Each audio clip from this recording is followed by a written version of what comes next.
বন্ধুরা, আগের দিন কম্পিউটার হার্ডওয়্যারে আমরা র্যাম নিয়ে আলোচনা করছিলাম বা মেমোরি নিয়ে আলোচনা করছিলাম। সিপিইউ, মেমোরি কীরকমভাবে তাদের কী সম্পর্ক, কীরকমভাবে কাজ হয় ইন্টারনালি, সেইগুলো নিয়ে আলোচনা একদম ইন্টারনাল লেভেলে বলতে গেলে, মানে যেটা কম্পিউটার হার্ডওয়্যার ডিজাইনিংয়ে যে লেভেলে, সেই লেভেলে আলোচনা করছিলাম।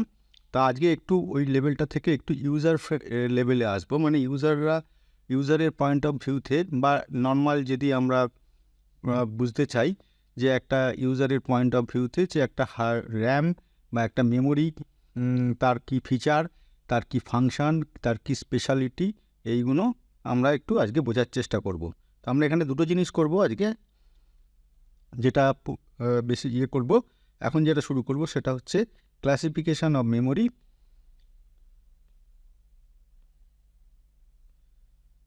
ক্লাসিফিকেশন অফ মেমোরি এটা এখন করব, আর তারপরে করব টাইপস অফ মেমোরি। তো ক্লাসিফিকেশন অফ মেমোরিতে কি দেখব আমরা না features of memory. There are two types of memory, internal and external. দু ধরনের মেমোরি আমরা কম্পিউটার হার্ডওয়্যারের ক্ষেত্রে ইউজ করে থাকি।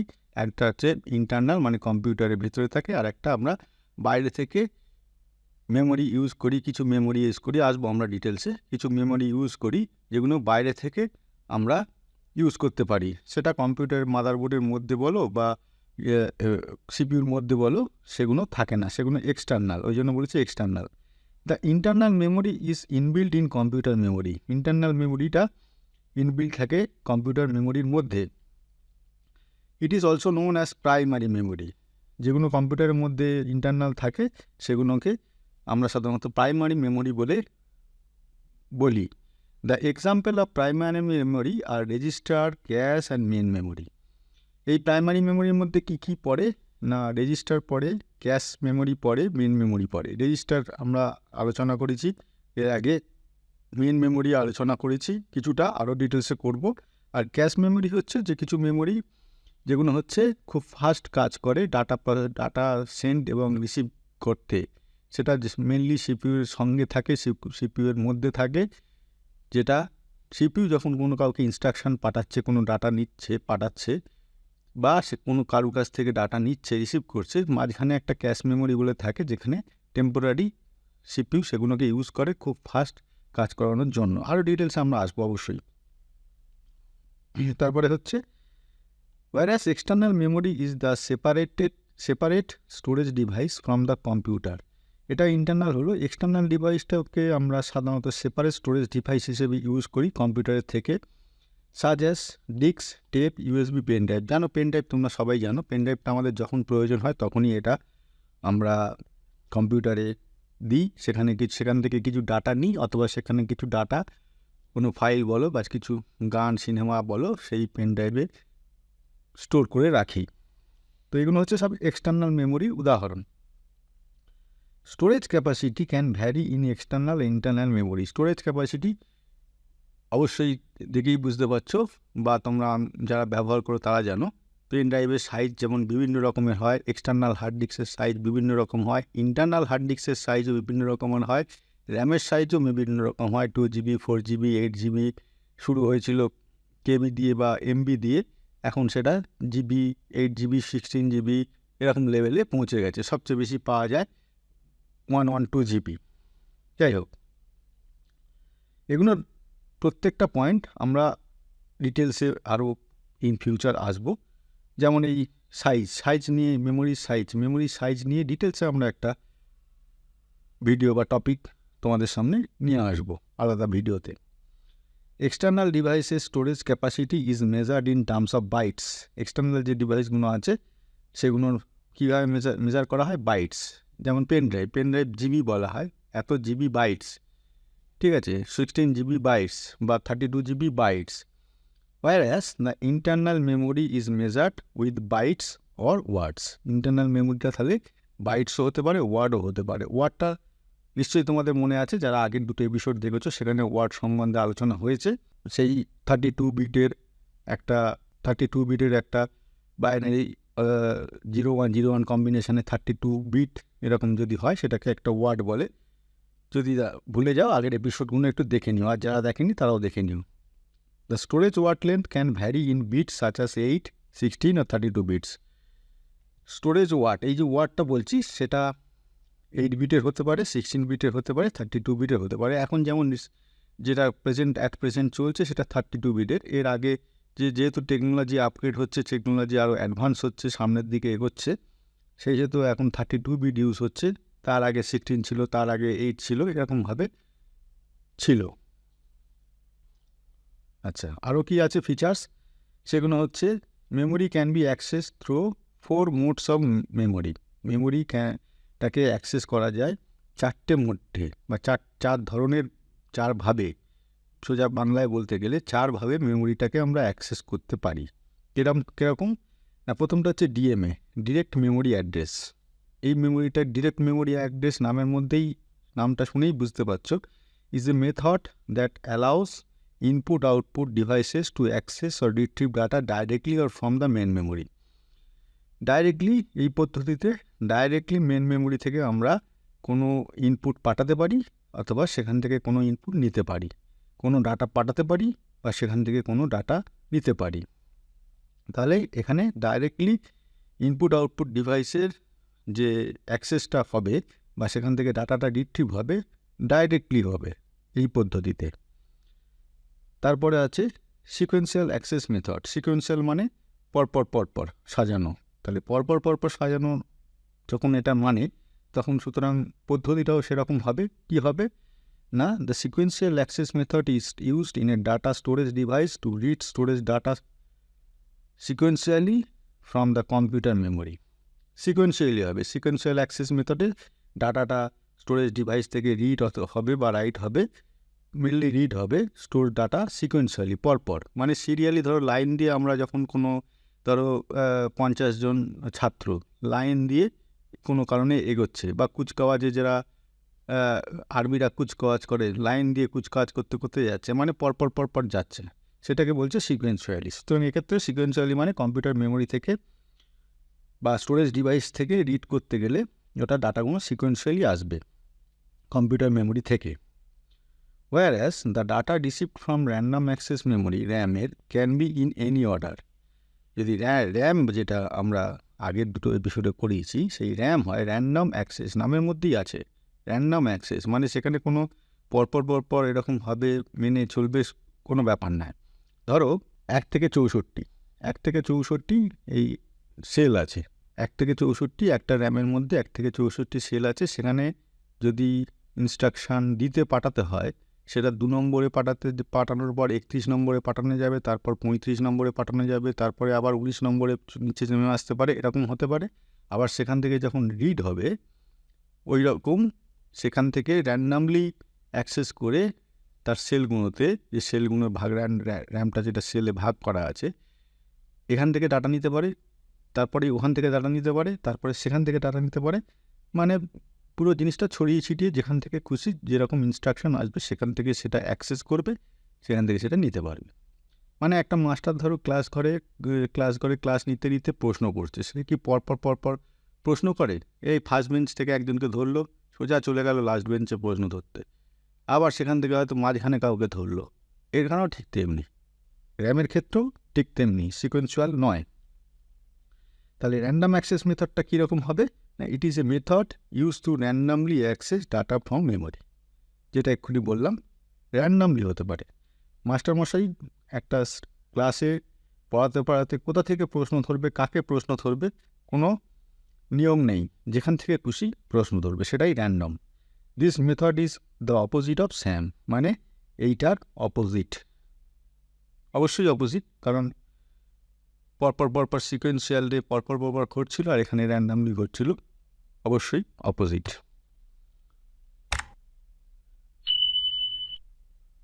তাহলে এরপর পরের স্লাইডে আমরা এগিয়ে যাই। ফর এক্সাম্পল, যেটা আমরা বলছিলাম র্যান্ডামলি কথাটা, for example to go from A to Z in random access we can directly jump to any specification location. হঠাৎ করে বিতে চলে গেলাম, হঠাৎ করে এমে চলে গেলাম, তারপরে ওতে চলে আসলাম, তারপরে এসে গেলাম, এইরকম ব্যাপার। In the sequential method, we have to follow all intervening from A to Z to reach at the particular memory location.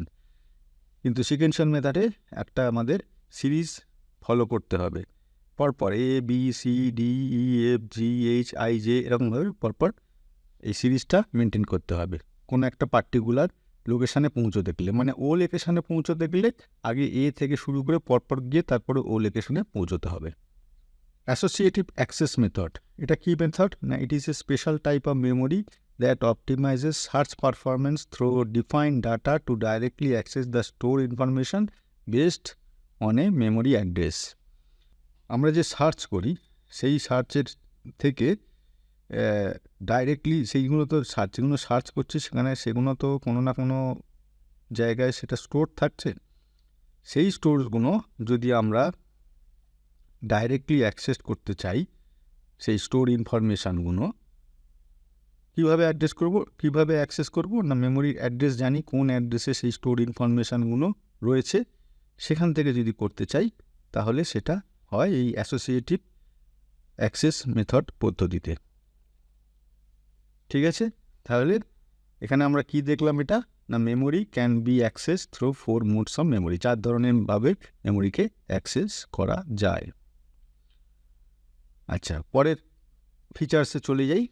The memory device have a unit of transfer that measures the transfer rate of bits that can be read or write in or out of the memory device.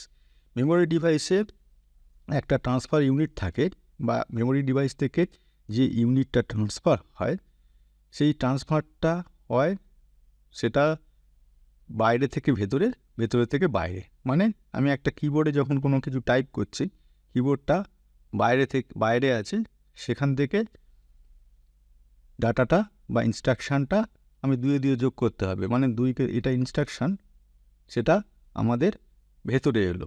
আবার computer বা CPU সেটাকে 2 আর 2 যোগ করে মনিটরে পাঠাবে। মনিটরটা display unit এবং external unit, সুতরাং ডিসপ্লেতে পাঠাবে, মনিটরে দেখে দিলাম আমরা 2 ওখানে 4 দেখাচ্ছে। তাহলে এই যেগুলো ঘটে, এর একটা ট্রান্সফার রেট আছে, মানে এই যে ডাটাগুলো যে ট্রান্সফার হচ্ছে এটা একটা রেট আছে। সেই রেটটা কী বলবো আমরা, transfer rate of data can be different in external internal memory.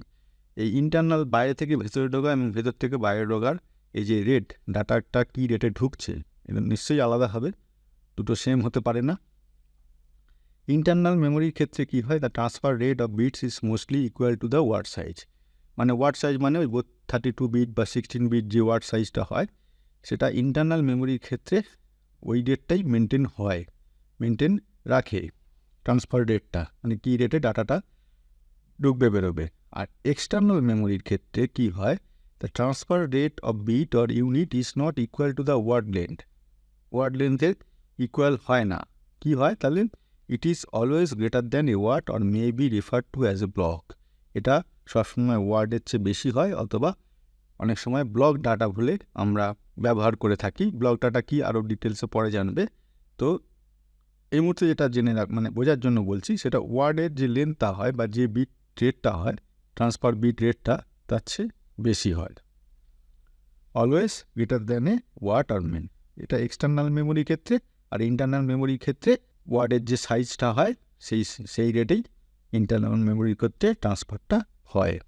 পরেরটা দেখব, the performance of memory is generally divided into 3 parts. মেমোরির যে পারফরমেন্সটা সেটা 3টে ভাগে ভাগ করা হয়। কি access time. In random access memory মানে র্যামের ক্ষেত্রে, it represent the total time taken by the memory devices to perform a read or write operation that an address is send to memory.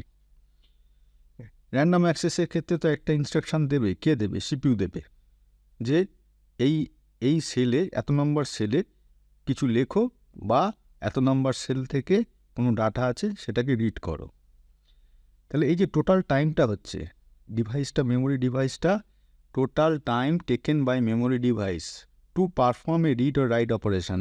এই মেমোরি ডিভাইসের মধ্যে যে ইনস্ট্রাকশানটা গেল, সেটা read করতে যাক আর রাইট করতে চাক, যে গেল সেইটা করতে যত সময় লাগবে সেটাই হচ্ছে তার অ্যাক্সেস টাইম। সেটা পারফর্ম করতে যত সময় লাগবে সেটাই হচ্ছে অ্যাক্সেস টাইম। আমাকে একটা অঙ্ক দেওয়া হলো, আমাকে অঙ্কটা যত তাড়াতাড়ি করে দিতে পারবো সেটাই হচ্ছে আমার পারফরমেন্স। এখানেও ঠিক তেমনি, একটা মেমোরিতে যখন কোনো একটা ইনস্ট্রাকশন গেল, সেটা রিডের হতে পারে, রাইটের হতে পারে, সেই ইনস্ট্রাকশানটা কমপ্লিট করতে যত টাইম লাগবে সেটাই হচ্ছে তার অ্যাক্সেস টাইম। এই জন্য যত পুরোনো আমলের র্যামগুলো দেখাবো তোমাদের পরে, সেখানে তার স্পিডটা, র্যামের স্পিডটা যা ছিল, এখনকার দিনের র্যামের স্পিড অনেক বেশি। তার মানে কি, র্যামটাকে আরও কুইকলি আমরা অ্যাক্সেস করতে পারি বা পারবো। সেই জন্য এখনকার র্যামের স্পিড, আগেকার র্যামে যদি কোনো একটা গেম খেলতে যাও, যেমন সে বাইকের গেম বা আরও যেসব গেমগুলো আছে তোমরা জানো, এটা স্লো চলে। এখনকার র্যামের মেশিনে খেললে সেটা ফাস্ট হয়। কেন ফাস্ট হয়? সব কিছুরই স্পিড বেড়ে গেছে। এখানে র্যাম পড়াচ্ছি বলে র্যাম বলছি, শুধু র্যামের নয়, সব কিছুরই স্পিড বেড়ে গেছে। তাহলে একটা হলো অ্যাক্সেস টাইম, আর কি আছে? Memory cycle times. Memory cycle টাইমসটা কি? Total time required to access memory block and additional required time before starting second access. Total time, মেমোরিটাকে অ্যাক্সেস করতে বা মেমোরি ব্লকটাকে অ্যাক্সেস করতে যে টাইমটা লাগবে, প্লাস এখানে একটা প্লাস আছে, এটা 1 নম্বর, এটা 1 নম্বর টোটাল টাইম, মানে মেমোরিটাকে অ্যাক্সেস করতে যে টাইম লাগবে, plus additional required time before starting second access. দ্বিতীয়টাকে অ্যাক্সেস করতে যে অ্যাডিশনাল টাইম লাগবে, এই দুটোর যোগফলটাকে বলা হয় মেমোরি সাইকেল টাইম। 3 নম্বরটা কি? Transfer rate. ট্রান্সফার রেটটা কি? না, describe the transfer rate of data use to transmit memory to or from an external or internal memory device. ডাটার যে ট্রান্সফার রেটটা আছে, মেমোরিতে ট্রান্সমিট করতে ব্যবহার হয়।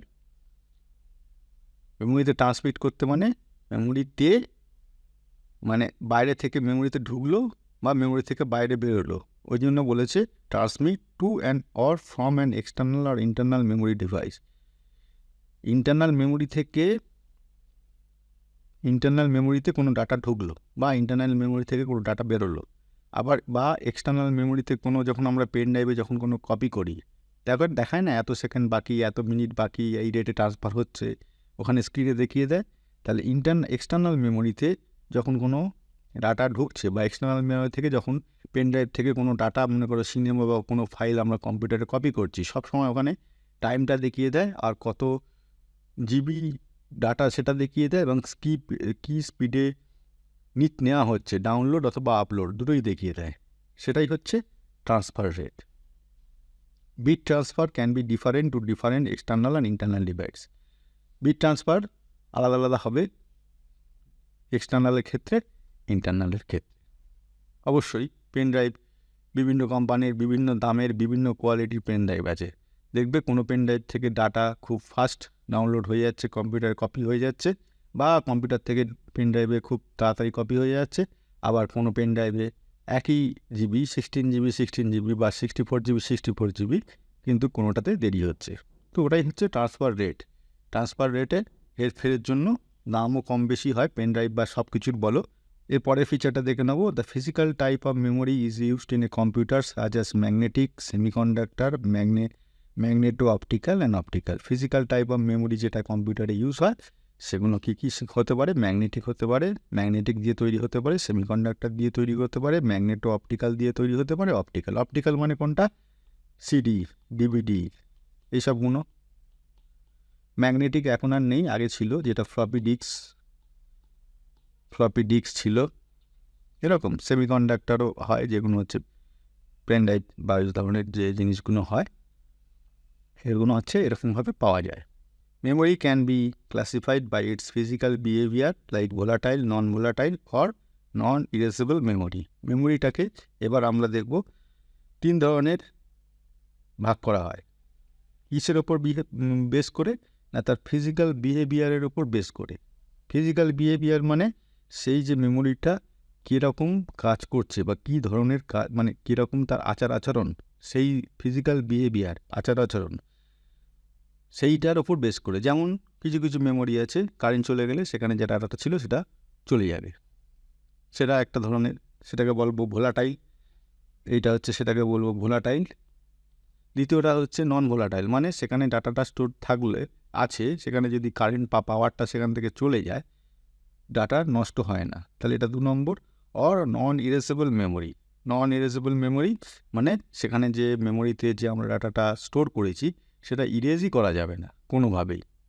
মানে পেন ড্রাইভে মনে করো কোনো ডাটা আছে, সেটা তো আমরা ডিলিট করে দিতে পারি, মানে মুছে দিতে পারি। তাহলে এমন কিছু মেমোরি আছে যেটা পরে আসছে আমরা, যেখানে ডাটাটা ইরেজই করা যাবে না, সেজন্য বলেছে নন ইরেজেবল মেমোরি। তা বিহেভিয়ার, ফিজিক্যাল বিহেভিয়ারের ওপর এই 3 ধরনের হয়। Volatile memory is known as RAM. Volatile memory, random access memory, যেটা আমরা গত 2 দিন ধরে পড়াচ্ছি, which requires power to retain stored information and if any power loss has occurred, stored data will be lost. যেটা বললাম, আমরা কম্পিউটারে কাজ করছি, একটা এক্সেল বা ওয়ার্ডে হয়তো কিছু টাইপ করছি, করতে করতে দুম করে কম্পিউটারটা পাওয়ার নেই, ইউপিএস লাগানো নেই, পাওয়ারে চলছিল, কারেন্ট চলে গেল, বন্ধ হয়ে গেল। পরের বার যখন চালালাম, ওই যেটা টাইপ করছিলাম সেটা যদি আমরা সেভ না করে থাকি, সেটা র্যামে ছিল, আর পাওয়া যাবে না ডাটাটা। যদি সেভ করে রাখতাম, কোথায় সেভ করে রাখতাম? সেকেন্ডারি মেমোরিতে, হার্ড ডিস্কে, তাহলে সেটা হতো নন ভোলাটাইল, তখন কিন্তু ডাটাটা পাওয়া যেত। এইটা non volatile memory is a permanent storage memory that is use to obtain any store information even when the power is of. ঠিক আছে, করতে করতে আমরা একটুখানি করছি, হার্ড ডিস্কে সেভ করে নিচ্ছি, একটুখানি করছি, হার্ড ডিস্কে সেভ করে নিচ্ছি, তাহলে সেটা হচ্ছে নন ভোলাটাইল মেমোরিতে আমরা সেভ করলাম, মানে হার্ড ডিস্কে সেভ করলাম, তাহলে সেখানে কিন্তু পাওয়ারটা বন্ধ হয়ে গেলেও দুম করে কিছু নষ্ট হবে না, যদি না হার্ড ডিস্কটা খারাপ হয়ে যায়। আর last, non erasable memory is a type of memory that can not be erase after the manufacture like ROM, because at the time of manufacture ROM আর প্রোগ্রাম। রম বলে একটা যেটা আছে, সেটারও ডিটেলস আনবো। এই ধরনের মেমোরিতে যখন সেটা ম্যানুফ্যাকচার হচ্ছে, সেটা প্রোগ্রামিং করে অলরেডি সেখানে তার মধ্যে লিখে দেওয়া হচ্ছে, এবং যে ডাটাটা লিখে দেওয়া হচ্ছে সেটাই থেকে যাবে যতক্ষণ না আমরা দ্বিতীয়বার তার ওপর আবার নতুন করে লিখছি। কিছু কিছু আবার রম আছে যেগুলো দ্বিতীয়বার লেখা যায়, তৃতীয়বার লেখা যায়, চতুর্থবার লেখা যায়, আর কিছু কিছু রম আছে যেমন একবারই লিখে সেটাকে ছেড়ে দিতে হয়, আর সেখানে দ্বিতীয়বার লেখা যায় না। হলো, তাহলে আগে দেখি কি আছে। আগে শুধু আমরা এখানে টাইপস অফ মেমোরি, আমরা শুধু আজকে তার ভাগটা দেখিয়ে শেষ করব, ডিটেলসগুলো আমরা এর পরের দিন শুরু করব। ক্লাসিফিকেশন অফ মেমোরিটা হয়ে গেল, এবার টাইপস অফ মেমোরি। এই টাইপস অফ মেমোরির আমি একটা এখানে টেবিল করে রেখেছি, যেটা মেমোরিকে এখানে 4টে ভাগে ভাগ করা হচ্ছে: প্রাইমারি, সেকেন্ডারি, ক্যাশ, রেজিস্টার, যেটা আগে দেখিয়েছিলাম একদম প্রথম ইয়েতে। প্রাইমারি মেমোরিটা 2টো ভাগে ভাগ করা হচ্ছে, র্যাম আর রম। র্যামকে আবার স্ট্যাটিক, ডায়নামিক। রমকে 3 ধরনের, প্রম, ইপ্রম আর স্কোয়ার প্রম। আর সেকেন্ডারি মেমোরিতে তোমরা এগুলো নাম শুনেই থাকবে: hard disk, magnetic tape, CD, DVD, zip disk, etcetera. তো এই হচ্ছে মেমোরিটাকে এত রকমভাবে তার ব্যবহারের দিক থেকে বলো বা কার্যকারিতার দিক থেকে বলো, এত রকম ভাগ করা হয়। আমরা প্রত্যেকটা ইন্ডিভিজুয়ালি তোমাদের ডিটেলসে পড়াবো, আজকে শুধু টেবিলটা দেখিয়ে রাখলাম। তো এই হচ্ছে বন্ধুরা মেমোরির বেসিক ডিটেলস। আরও আছে মেমোরি সম্বন্ধে, এখনও অনেক কটা এপিসোড হবে এবং ডিটেলসে হবে। তো আজকে যেগুলো পড়ালাম সেগুলো আশা করি অন্যান্য দিনের মতো তোমরা পরিষ্কারভাবে বুঝতে পারলে, না পারলে একটু ভিডিওগুলো পজ করে ব্যাক করে দেখো, যাতে তোমাদের আইডিয়াগুলো ক্লিয়ার হয়ে যায়। এটা একদম ইউজার লেভেলে আমরা করাচ্ছি, মানে আমাদের ইউজার পয়েন্ট অফ ভিউতে র্যাম মেমোরি বলতে কী কী বুঝি সেইগুলোই সেইভাবে বলছি। আগের 2টো এপিসোডে যেটা একটু হার্ডওয়্যার লেভেলে বা একটু ডিজাইনিং লেভেলে করাচ্ছিলাম, তো এরকম মিলিয়ে করাবো, ইন্টারেস্টিং যাতে তোমাদের লাগে সেইভাবেই করাবো। তোমরা শুধু পরপর আমাদের এই ভিডিওগুলো দেখতে থাকো, জানতে থাকো, আর বন্ধুবান্ধবদের মধ্যে শেয়ার করতে থাকো। কারণ আমরা এখন আমাদের এখানে কম্পিউটার হার্ডওয়্যারের উপর কোর্স চলছে, বেসিক ইলেকট্রনিক্সের উপর কোর্স চলছে, এবং মাইক্রোসফট অফিস বা কম্পিউটার বেসিক্সের উপরও কোর্স চলছে। সুতরাং যেটা তোমাদের ভালো লাগবে সেই ভিডিওগুলো দেখে তোমরা বাড়িতে প্র্যাকটিস করো, শেখো, এবং বন্ধুবান্ধবদের মধ্যেও জানাও যে এখানে এরকমভাবে শেখানো হয় বা কোর্স করানো হয় ফ্রিতে। যাতে তারাও জিনিসগুলো বাড়িতে বসেই শিখতে পারে, জানতে পারে।